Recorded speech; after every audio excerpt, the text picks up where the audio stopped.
யாரு, எந்த ஊரு, உங்களுடைய பேரு எனக்கு தெரியும். அருகாமையில் இருக்கக்கூடிய தோழி இருந்தாலும் அமர்ந்திருக்கக்கூடிய சிறியவர் பெரியவர் அனைவருக்கு தெரிவித்தால் அவர்களுக்கு விளக்க புரியும். ஆகட்டுமா?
நாளை பெண்ணா அந்த பக்கம் யாரும் நிச்சு பேச முடியும் மைக்கு முன்னாடி. நீ நார்மலா பேசினா உன் வாய் செத்த கப்படிக்கும். அதுக்கே அது செத்து போய்க்குது. நான் தெரியல. குட்டி முன்பதாக திருச்சபை அலங்காரம் செய்தவர் யாரவரே? துரை துரியோதன மகாராஜன் அண்ணவருக்கு பாரியாக விளங்கக்கூடியவள் வீரோ பெருந்தெருவாள். கூட்கார் துரியோதனன் இல்லடா இடம் பொருள் தெரியாம பேசாத. சரி சரி சரி ரைட் ரைட். அதனால இந்த தினத்திலே அண்ணவர் அங்கப்பட்டவர் அழைத்திருக்கிறார். அண்ணவரை சென்று காண வேண்டும். அந்த புறத்திலே இருந்து உண்டான அதாவது சொந்த வீடா இருந்தாலும் நேக்கமுள்ள போக கூடாதுப்பா. சத்தியமா போக கூடாது. ஆமா. அதனால உங்களுடைய தேவியாகப்பட்டவள் வந்திருக்கிறார் என்று சொல்லி விஷயத்தை கூறிவிட்டு வா, பிறகு பார்க்கலாம். மகாராஜா பிரதகாமிகள் தங்களுடைய மனைவி வந்துக்கிறாங்க. பானுமதி மகாராணிடா மரியாதை கொடுக்க வேண்டும். தங்களுடைய மகாராணி. ஆமா, என்னதான் இருந்தாலும் அனுமதி கொடுத்து மரியாதையாக அழைத்து வா. பக்கத்துல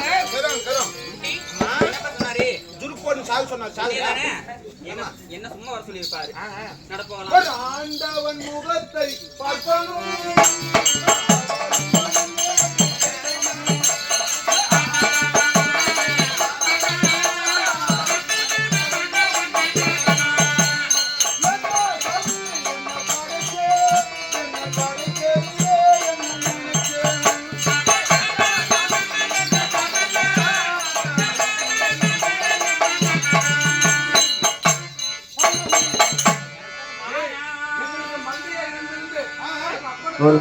எங்க அப்பனுக்குதான் ரெண்டு கண்ணு தான்டா, உனக்கு ஒரு கண்ணு இல்லாம போயிடுச்சு. பரவாயில்ல, எங்க அப்பாவுக்கு உதவியா இருக்கிற நீ. அதனால தேவி என்ன வார்த்தை?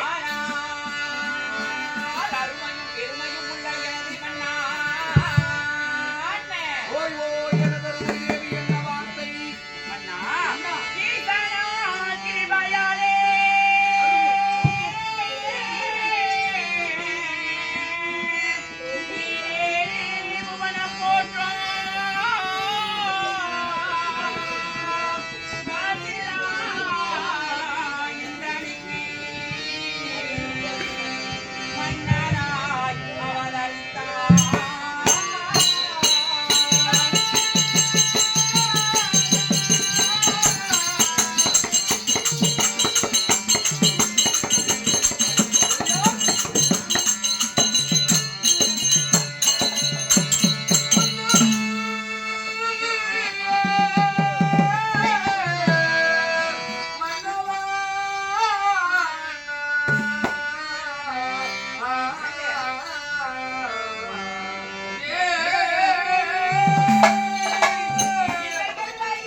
பாதத்தை கழுவி என்ன அற்புதம்.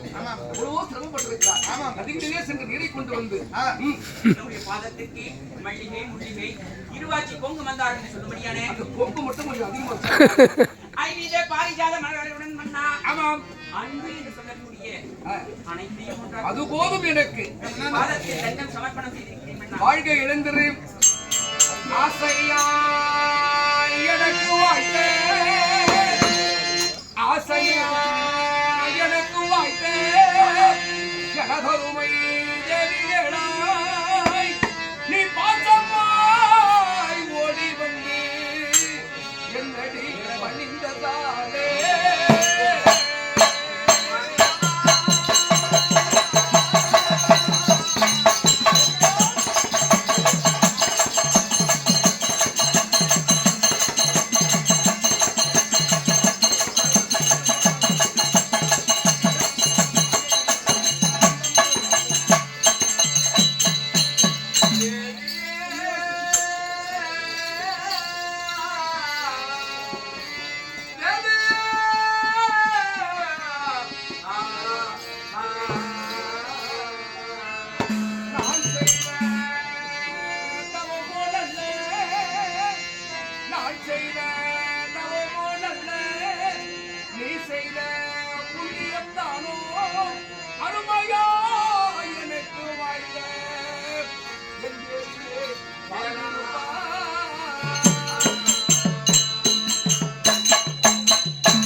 அழைத்தார் என்று ஓடோடி வந்து ஆமா என் இருபாத கமலங்களை பணிந்தபடியால் பணிந்தபடியால் நல்லவனா கெட்டவனா இருந்தாலும் சரி மனைவியை மதிக்கிறோம். பெண்கள் தான் நாட்டின் கண்கள். உண்மைதான். அற்புதமான எனது அருமை தேவி பானுமதி என்று சொல்லக்கூடிய பெருந்தருவா. ஆமா நட்பிலே சிறந்தவள். உண்மைதான். இந்த மாதிரி ஒரு நல்ல பெண்ணை பார்க்க முடியாத உலகத்திலே. அதனால் இந்த உலகமே போற்றும்படியாக பாரா உலகமே போற்றும்படியாக வாழ்ந்திருக்கே உனது கணவன் துரியோதனன் ஆசீர்வாதம். மன்னா இந்த வார்த்தையை கேட்பதற்கு மிகவும் கண்ணியமான மன்னா. சரி இந்த வார்த்தையை தன்னுடைய வாயால் இருந்து கேட்பதற்கு நான் என்ன செய்திருக்க வேண்டும் தெரியுமா? ஈரேழு ஜென்மத்திலே செய்திருக்கக்கூடிய புண்ணியமாக இருக்க வேண்டும். நான் தானே மனதாக இருக்கிறாய். என்ன கேட்க போகிறாய்? போதும் சிறிய வார்த்தை. சிறிய வார்த்தையே கேளு. மனைவியிடத்திலே மனையால் கேட்பதற்கு சிறிய வார்த்தை என்ன? தாராளமாக பேசலாம். இருந்தாலும் மேல் வரப்பு கீழ் வரப்பு என்று அதெல்லாம் கிடையாது. ஆணுக்கு பெண் சமம். கேள். கேக்கட்டா?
உங்களுக்காக உங்களுக்கு தேவையான சிறிய சிறிய தொண்டுகளாக விளங்கக்கூடிய சிறிய தொண்டுகளா? அதை நான் செய்வதெல்லாம் பெரிய தொண்டு. மனைவி என்ன சாதாரணமா சிறிய தொண்டுன்னு சொல்ற? ஏங்க இங்க பாரு, 10 மாசம் அம்மா வயிற்ற சுமந்து எடுத்து தாய்க்கு பின் தாரம் என்று சொல்வார்கள். ஆமாங்க.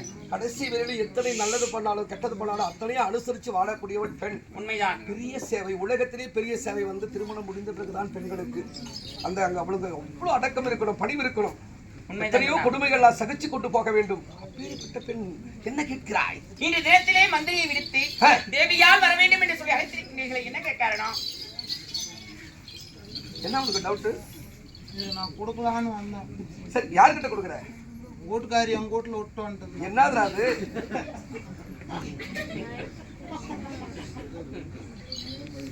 கொடுக்கமானா அதுக்கு பேர் என்ன? நைட்டு. யார் வீட்டுல விட்டு வந்தா? எங்க வீட்டுல. ஏங்க சுவாமி, அது ஒண்ணு நீங்க தப்பா எடுத்துக்காதீங்க. ஒரு சான்ஸ் கொடுக்குறேன் வாங்க. நான் உன்னை போய் தப்பா நினைப்பலாம் நினைக்காதீங்க. இதெல்லாம் இதுக்கு பேர் என்ன? நைட்டு. டேய் ஒழுங்கா சொல்லு, இதுக்கு பேர் என்ன? நைட்டு. டேய் என்ன பேர் இருக்கு? நைட்டு. நைட் இல்லைங்க, நைட்டு இல்ல சாமி. வீரன் வேணுமா? டேய் கொண்டுடுமா அப்படியே. இதுக்கு என்ன பேர் என்ன சொல்லு? நைட்டு. போடா சுவாமி, இதேத்துல அழைத்துக்கு பிடிக்காது. அதுதானே. ஆமாங்க. எழுந்தருமை தேவி சொல்லுங்க. இந்த தினத்தில் ஏன் நினைத்திருக்கேன் தெரியுமா? ஏன் அந்த பஞ்ச பாண்டவர்களுக்கு நாடு கொடுத்திருக்கிறோம், இன்னொரு இருக்கிறார்கள் என்று என் மனதிலே வேதனைகள் இருக்கிறது.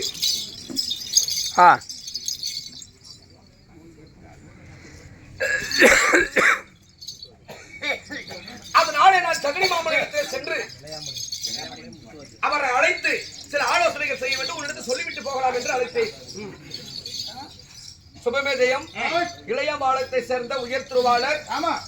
மாபெரும் கலைஞர் முத்து ஆசிரியர் அவர்கள் ஆமா. நாடக திருவிழாவிலே கலந்து கொண்டு மனமடங்கி இருக்கிறார். சரி. எல்லாம் வல்ல இறைவி எல்லாருக்கும் மேல கடவுள் தான், கடவுள் தான், உலகம் கிடையாது. ஆமாங்க. அப்பேற்பட்ட இறைவன் அவர்களுக்கு பக்கத்துறையாக இருந்து நலமும் வளமும் பெற்று வல்லாண்டு காலம் வாழ்ந்து வாழ்கிற வாழ்க்கிறோம். சரி தேவி. சுவாமி என்ன வார்த்தை விடை கொடுக்க ஆமா. வேண்டும் சுவாமி போய் வாழும் மன்னவாதே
ஆமா. என்றுமே ஜெயத்துடன் முடிய வேண்டும் என்று சொல்லி நம்மையெல்லாம் காக்கக்கூடிய இறைவனை வேண்டி உங்களை அன்புடனே அழைத்து ஆகட்டும். அனுப்பி வைக்கின்றேன் நீ மன்னா. அரண்மனை வெற்றியுடனே வாருங்கள். ஆகட்டும். வாழ்க. காலங்கே. நான் இங்கே. டேய், சீக்கிரமாக சென்று ஏய், என் மனதில் இருக்கும் எண்ணங்கள் எல்லாம் ஆமா. ஈடேற வேண்டும். அதை சாதிக்க வேண்டுமானால் ஆனால் எனக்கு யாரா முக்கியமான ஆளு